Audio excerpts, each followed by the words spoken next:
No pretendo ser solista. Eso es lo primero. Solo soy un artista independiente por ahora. Mis primeros recuerdos de vida. Mi recuerdo consciente del que tengo una imagen. Son Spring Valley en la isla de Man. Lo recuerdo porque me picó una abeja y recuerdo el camino. Creo que uno recuerda las cosas porque le sucede algo traumático. Creo que por eso lo tiene. Apenas horas antes de morir, Robin Gibb pronunció una frase que dejó a toda su familia en un silencio atónito. Fue también la respuesta definitiva a todo lo que había evitado abordar a lo largo de su vida. Y lo hizo antes de que fuera demasiado tarde. Ojalá Mo estuviera aquí. No puedo creer que se haya ido. Eso fue lo último que Robin Gibb dijo a su familia antes de entrar en coma.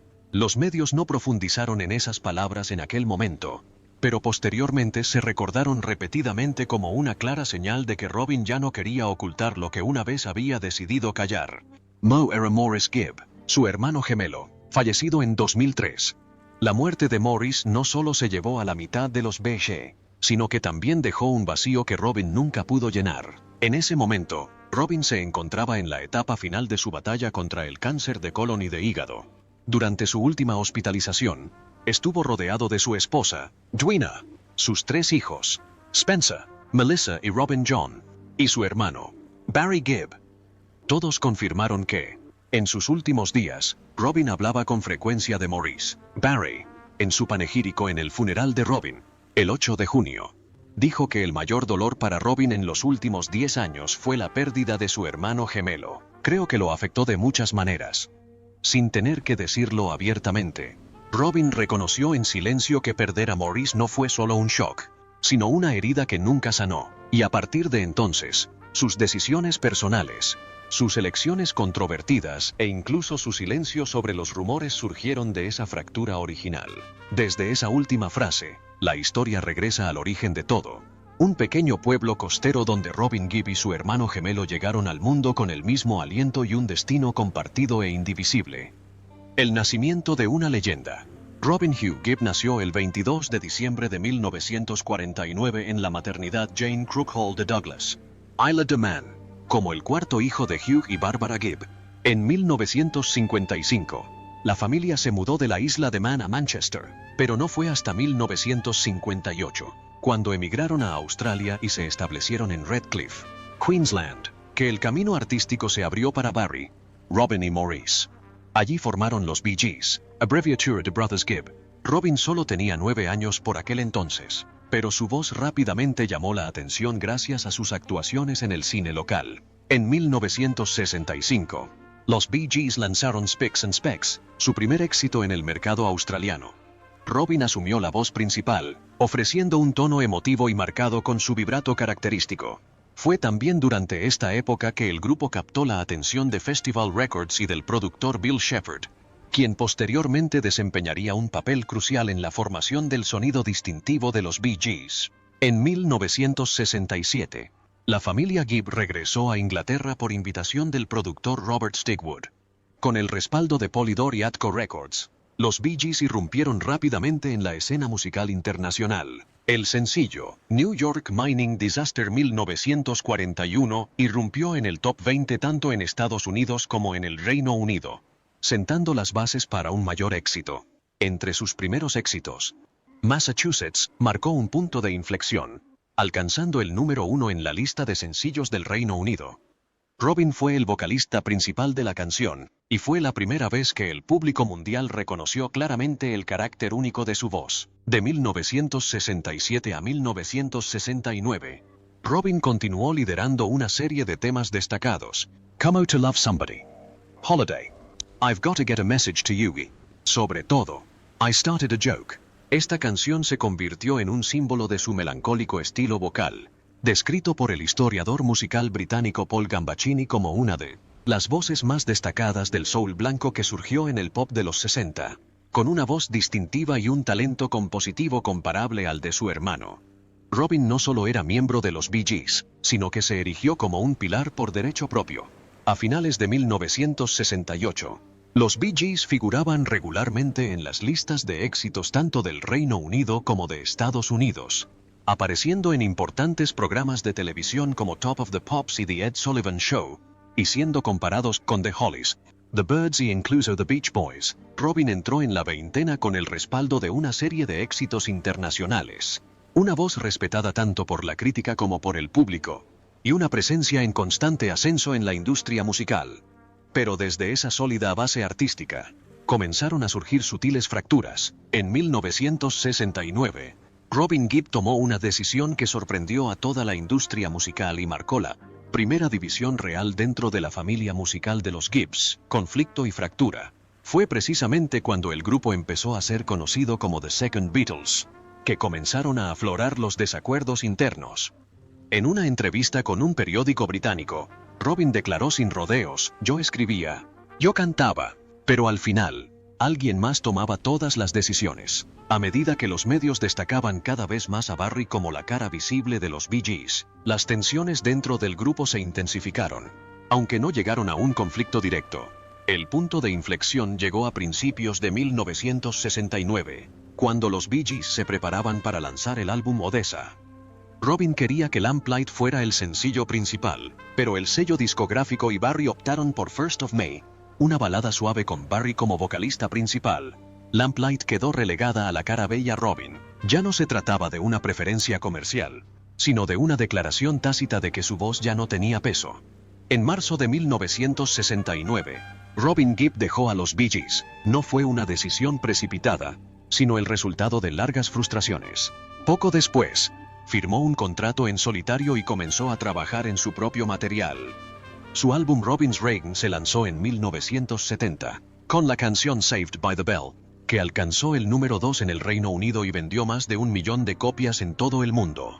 Aunque la crítica señaló que el álbum carecía de la cohesión y la profundidad de la era de los Bee Gees, comercialmente demostró que Robin podía destacar por sí solo. Mientras tanto, los Bee Gees continuaron como dúo con Barry y Maurice, pero poco después de la marcha de Robin, la dinámica del grupo comenzó a decaer. El álbum Cucumber Castle, grabado sin Robin, no cumplió con las expectativas. Los sencillos lanzados entre 1969 y 1970 solo tuvieron un éxito moderado. Maurice también se lanzó como solista, lanzando su propio álbum, mientras que Barry no publicó material destacable durante este periodo. Esta situación impulsó a los hermanos a restablecer el contacto. A finales de 1970, acordaron reunirse. El regreso fue discreto, pero efectivo. El álbum 2 Years On se lanzó con el sencillo Lonely Days, seguido de How Can You Mend a Broken Heart, el primer número 1 de los Bee Gees en la lista Billboard Hot 100. Robin nunca comentó públicamente sobre su regreso a la voz. Simplemente regresó como una presencia regular en sus nuevos sencillos, lo que indicaba un rol recuperado. Aún así, la estructura de poder dentro del grupo había cambiado.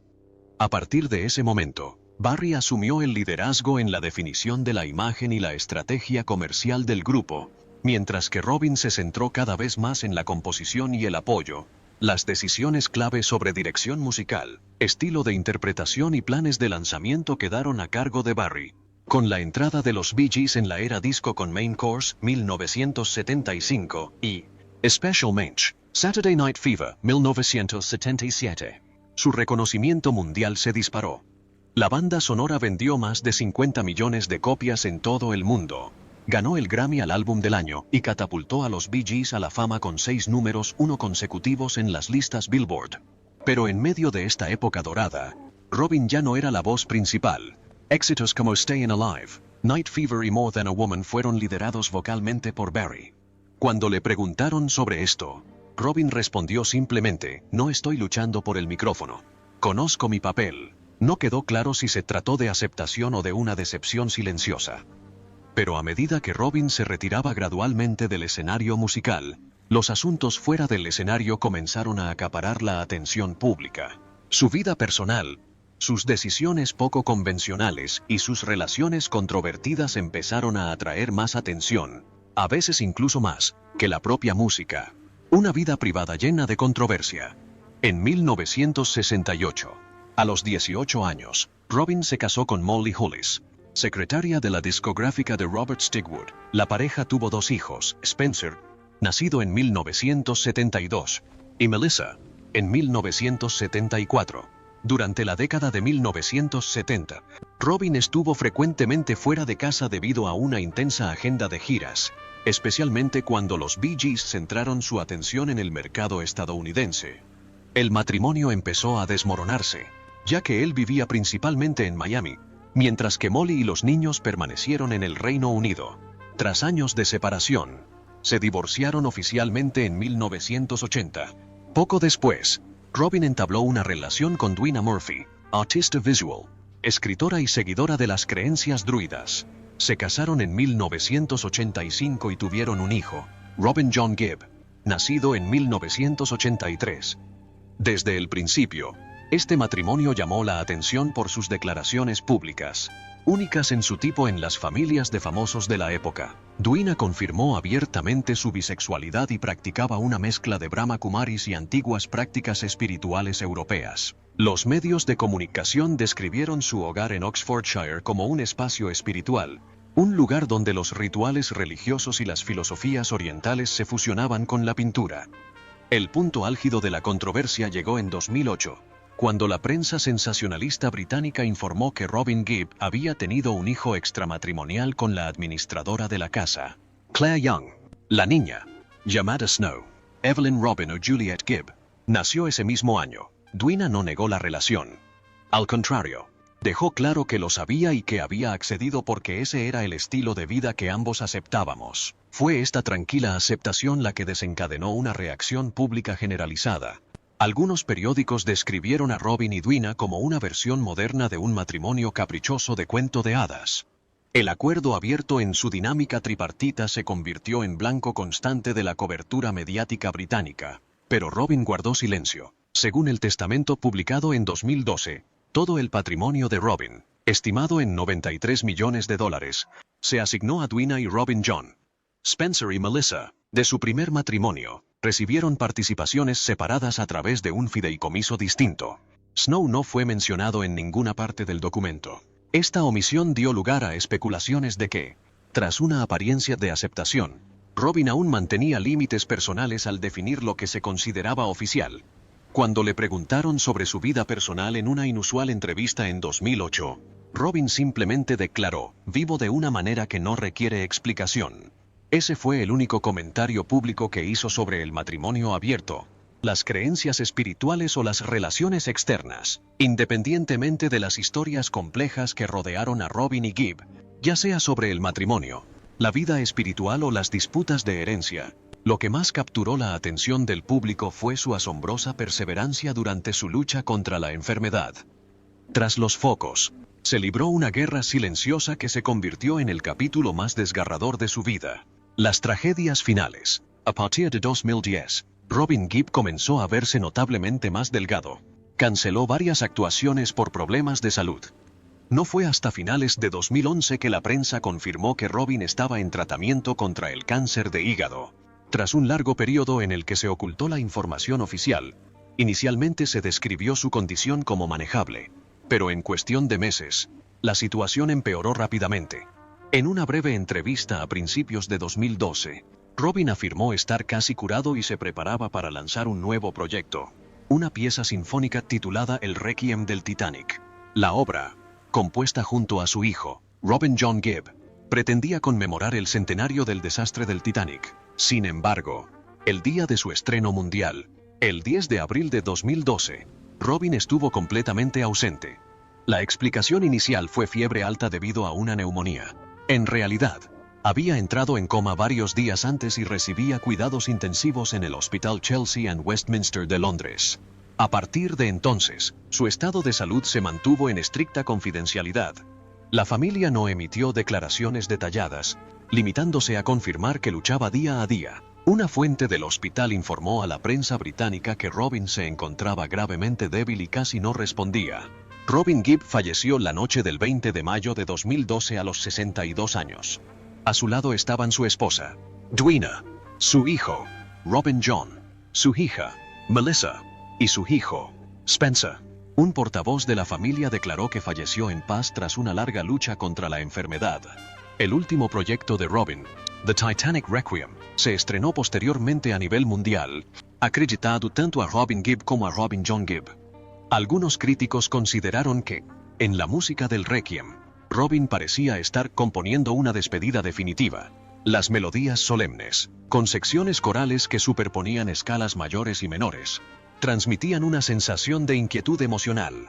El tema Don't Cry Alone, incluido en el álbum y grabado antes de que su salud se deteriorara, se utilizó posteriormente como canción de despedida en su funeral. A diferencia de muchos artistas que se alejan de la fama tras recibir un diagnóstico grave, Robin continuó componiendo, organizando eventos de prensa y concediendo entrevistas hasta sus últimos meses. En cierto momento, aunque ya no podía permanecer sentado durante largos periodos, siguió haciendo apariciones públicas para promocionar el Requiem del Titanic. Las imágenes tras bambalinas mostraban a un Robin cansado pero decidido, que se negaba a retirarse. Si aún tengo tiempo, lo dedicaré a la música. La muerte de Robin marcó el final de un doloroso capítulo final, marcado no solo por la enfermedad, sino también por el vacío dejado tras el fallecimiento de Maurice. Incluso en su ausencia, la música que dejó sigue planteando preguntas sin resolver. Tras su muerte, muchas cosas que antes se descartaban como rumores comenzaron a confirmarse gradualmente. La verdad final se reveló tras el fallecimiento de Robin. El representante legal de la familia confirmó que Claire Young había recibido un acuerdo financiero aparte antes de la apertura del testamento oficial. Según The Sunny Mirror, la cantidad podría haber alcanzado los $4 millones, que cubrían la vivienda, la matrícula y los gastos de manutención de Snow. Este acuerdo se gestionó en privado, al margen de la división formal de la herencia, para evitar afectar a los demás miembros de la familia. Aún así, algunos medios especularon que Snow fue la principal causa de la prolongada tensión entre Robin y Edwina entre 2008 y 2010, aunque ninguno de los dos lo confirmó. Artísticamente, una de las revelaciones más sorprendentes fue la cantidad de trabajo inédito que Robin dejó, incluyendo grabaciones que nunca se hicieron públicas. Tras su fallecimiento, su hijo, Robin John Gibb, reveló que ambos casi habían completado un proyecto titulado 57. Catherine's Drive, el álbum, que lleva el nombre de la dirección natal de Robin en la isla de Man, se lanzó póstumamente en septiembre de 2014 bajo el sello Rhino Records y Warner Music Group, e incluye 17 temas, entre ellos Alan Freeman Days y Cherish. Los críticos musicales de The Guardian y Mojo describieron el álbum como una carta de despedida de Robin al mundo. Más allá del álbum en solitario, Robin John continuó su esfuerzo por preservar el legado de su padre. En 2020, jugó un papel clave en la producción del documental How Can You Mend a Broken Heart? The Los Bee Gees, que ofreció al público una retrospectiva de la trayectoria musical de los hermanos Gibb. En la película, Barry Gibb confirmó rumores que habían persistido durante mucho tiempo en la especulación pública. Robin nunca superó la muerte de Maurice, y creo que, de alguna manera, una parte de Robin se fue con Mo en 2003. Esta fue la primera vez que Barry reconoció públicamente lo que Robin había soportado en silencio durante su última década. En los años posteriores a su muerte, varios medios de comunicación confirmaron declaraciones anteriores de Robin, en particular su entrevista de 2008 con la revista Mojo. En ella, dijo, «La música es el último idioma que tengo. No sé cómo comunicarme con el mundo si no es escribiendo una melodía». Ese comentario aparentemente humilde resultó ser cierto. Robin nunca respondió directamente a ningún escándalo ni rumor, pero cada una de sus obras musicales se convirtió en una respuesta silenciosa, más contundente que cualquier conferencia de prensa. Incluso después de su muerte, Robin Gibb sigue siendo honrado mediante diversas iniciativas. En 2021, las autoridades de la isla de Man anunciaron que una importante plaza de Douglas pasaría a llamarse Paseo Robin Gibb. Ese mismo año, el Museo de los Bee Gees en Redcliffe, Queensland, el segundo hogar de la familia, añadió un espacio de exhibición dedicado a Robin. Entre 2023 y 2025, los derechos musicales de los Bee Gees se reestructuraron para una distribución más amplia, incluyendo reediciones digitales de alta calidad de temas donde Robin fue el principal compositor, como I Started a Joke and Juliet. From Massachusetts, Why How Deep Is Your Love? Su voz quedó ligada a la memoria de millones de personas durante más de medio siglo. No era un ícono de la moda ni una celebridad mediática. Robin era el alma de la música de los Bee Gees. Su influencia no se limitó a los éxitos de las listas de éxitos. Generaciones después, los oyentes siguen volviendo a las canciones que llevan su voz como una forma de aferrarse a un sentimiento irreemplazable. Si alguna vez escuchaste I Started a Joke o Don't Cry Alone y sentiste algo conmovedor en tu interior, deja un comentario abajo. Suscríbete a nuestro canal para no perderte historias inéditas de artistas legendarios. Gracias por ver.